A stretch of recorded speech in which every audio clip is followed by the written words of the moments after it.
Hi, and welcome to Seat to the Street, conversations from the Diocese of Carlisle. I'm Rob Humphreys, and I'm the Digital Support Enabler. In the next 20 minutes, we're going to explore how the Bishop's Enthronement connects with everyday life across Cumbria and across our international partnerships. Today, I'm joined by Bishop AnneLise Ådnøy. Thank you very much for being here. And Thank you. Let's begin. Can you start by telling us a little bit about yourself? How did you come to faith? Did you say how I came to faith or how I came into the chair? Where do we begin? I was further down the line. I was baptized when I was 3 weeks old, and I have grown up in the Christian faith with a grandfather who was a minister priest in the Norwegian church. I think my parents, because I came earlier than expected, before they really managed to get married, they repented by becoming very active in church. Yeah. So I grew up with an active church family. Sometimes I think they even gave me to God because I feel I haven't had a choice in a good way. Yeah. So then how did you become a priest? I was active in youth work in the congregation where we lived, and there were courses mainly through the YMCA that made me curious on more Bible studies, and I even saw a female priest, and that became for me a role model. Right. And then just talk me through how your career, how it's progressed to become where you are today as Bishop of Stavanger. Yeah, I have had 7 years of university studies, and I knew that I wouldn't be the preferred applicant where we apply for jobs. And I think I applied for 25 jobs without getting any of them. But then, we were large groups after the Jesus, the happy, then what's it called? Hippie movement, the Jesus people. Yeah. And I ended up on the northwest coast of Norway, just west of Trondheim, in a rural area where we lived for 9 years. And then I moved back to my hometown, Stavanger, and worked as a youth minister for 10 years, and then rural minister downtown, and then a dean. And as a dean, I had to, in the interim between bishops, I had to do bishop's work. So that's the background. Oh, wow. And just tell me a little bit about Stavanger and the diocese that you're there, the types of churches, how many churches, that kind of thing. Yeah, we have recently celebrated that the diocese is 900 years, same age as the cathedral. And it was founded by a bishop from Winchester. So there are close ties between the cathedral congregation and Winchester. We now cover the same area as the county of Rogaland, but the name is still Stavanger because of the cathedral city. The rural areas don't like that because there is an ongoing fight between rural areas and city areas. But we managed to celebrate the 900 years, I think, in a very good way. We have 9 deaneries and 90 local congregations or churches. And every one of them has received, willingly or not, they have received a small boat that was used to carry people to church 150 years ago. It's a very old, beautiful boat. And there was a sail on the boat. You could row it with 4 oars, but there was also a sail. And the sail, every of the 90 congregations put their mark on the sail. So we've got it in the reception part of our office now. It's very nice. Wow. How big a boat is it? Yeah, maybe it's 12 or 14 feet. Not very big. And so, tell me what it's like living in Norway as a Christian. Looking at it from a distance, it seems quite a secular country? It seems quite a socialist country. Just what are the challenges? We are, that Christians yeah, face? we are both, and at the same time not. There is still very much left of what was a state-run church, which came with the Reformation when the king decided to make us Lutheran. So there is still a very high percentage of the children born that are still baptized in their local church.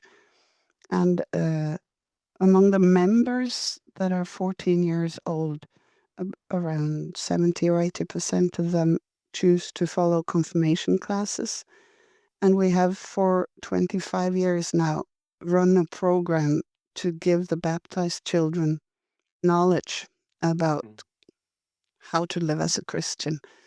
And I think we see results of this because the media in Norway now write a lot about people, younger people, attending church services.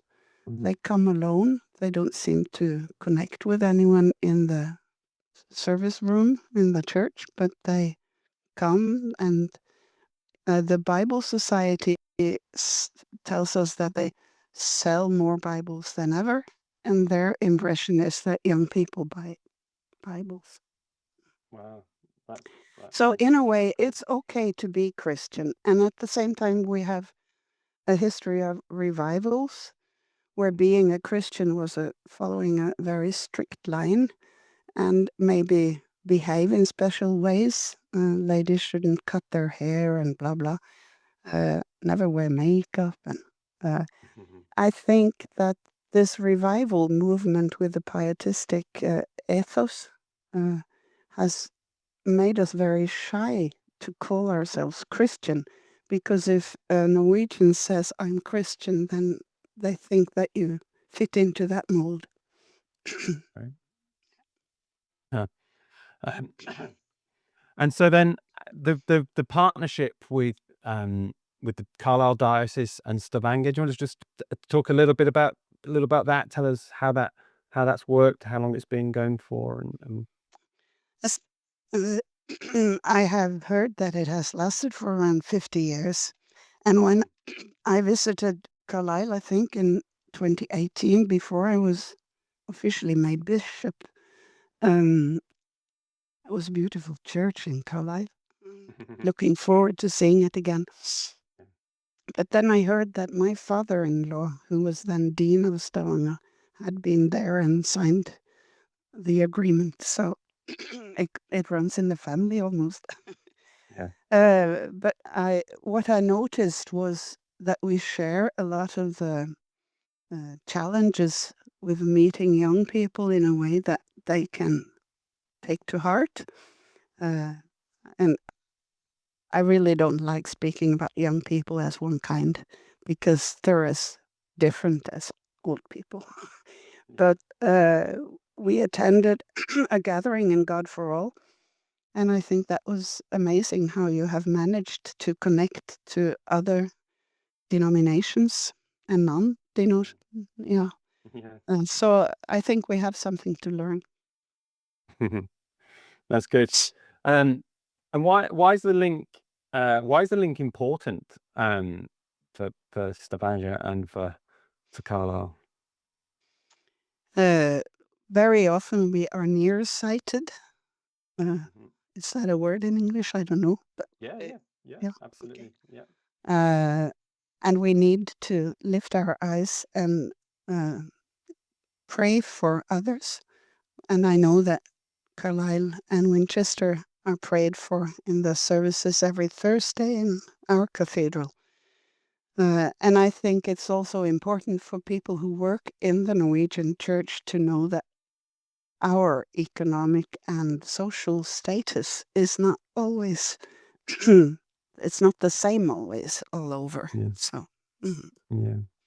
Certainly, when I spoke to Archdeacon Vernon, who works with, he very much values the relationship, and in particular, he talked about the benefit of the parish links, and currently, Yeah. I think that there's currently one in Ulverston, St James, and Kirby Lonsdale. Just tell me a little bit about how those links between the parishes The one that I know best is in the city of Stavanger, in the municipality of Stavanger. And I know that they arrange for youth to visit both ways, and that friendship builds through these visits. And I think that's very encouraging for a better future for our churches, both ways. And you talked a little bit about your 900-year anniversary last year, and representatives from those parishes came over to Stavanger and to there. Just how was that experience with the anniversary and Well, I've read the reports from that trip, and it moved my heart to see that they bring something back home that will be important, especially for our youth work. So this coming weekend, there is a gathering for youth from probably from all 9 deaneries, but it's a challenge for us to make young people in the local congregations see the value of something that goes on between us, not only in the local. You talked quite a bit about young people, both in the partnership with you being a youth worker. Yeah. Just tell me a little. What's the importance of young people in the church? We are very cautious not to call them the future of the church, because they are the church now. And I think if we cannot attract young people, we lose something. But then also, since I'm an old lady myself, I know that things in history move in waves. So the big Jesus revival that was part of my youth, maybe we are seeing a different kind of that now, as we read about young people coming to church. And sometimes we think it has to be very cool, and we have to have a big band or a good playback or light and smoke on the scene. I think young people today are overstimulated, and they like to come to quiet places. We see that in the confirmation classes. Very often they move into the sacred room, and they are allowed to lie down on the floor or on the benches and just stay quiet for 15 minutes. Some of them fall asleep, but many respond that this is healing for them. Mm. And that's it's a little bit. I mean, if the quiet revival is a quiet revival, then those young people, are coming into quiet places. Mm. Just tell me what are your impressions of Bishop Rob, bishop to bishop across the North Sea there? I was so happy to meet him in Pentecost when we had our major weekend with focus on the 900 years. He seems a very down-to-earth man, and I think he is going to serve Carlisle for a very long time. He's not that old. And I also think that he will lead in a way that is, I think it's according to the spirit of what the church needs now. I really appreciate meeting him. Yeah, great. And looking forward to the enthronement service. What are you looking forward to about coming over for that? I've been taking part once as a dean in Winchester when they enthroned a bishop, and it was spectacular. And I presume, but I don't know, that maybe in Carlisle it's a more down-to-earth service thing. But you Brits have a tendency to overdo ceremonial things, so I look forward to do that. We are, as people, very much like farmers, simple people. How was your did you have an enthronement service in Norway? How was your service? We have a service where the leader of the bishops' meeting and a couple of the other bishops in Norway, we are 12 or 2 altogether, where they attend the service, and there is a laying on of hands and prayer, and the new bishop receives a golden cross to wear until death. And it's a very moving. I wasn't aware that I was going to be so moved, but the presiding bishop then said that I saw that your eyes were wet. I really appreciated being prayed for when I started my service. I will be traveling together with the General Secretary of the Missionary Society, the NMS, and they have an exchange program with Carlisle, so I hope to learn more about that. Well, Bishop AnneLise, thank you very much for sharing your history, your faith, your ministry, life in Norway, the partnership that's really valued between Diocese of Carlisle and Stavanger. Thank you very much, and we wish you all the best and look forward to seeing you on the 29th of November. Thank you so much for the opportunity, and I really look forward to that. Thank you for listening to Seat to Street. If this conversation has helped, please follow the Diocese of Carlisle and the Carlisle Cathedral on the website and on the social media channels, and share an episode with a friend.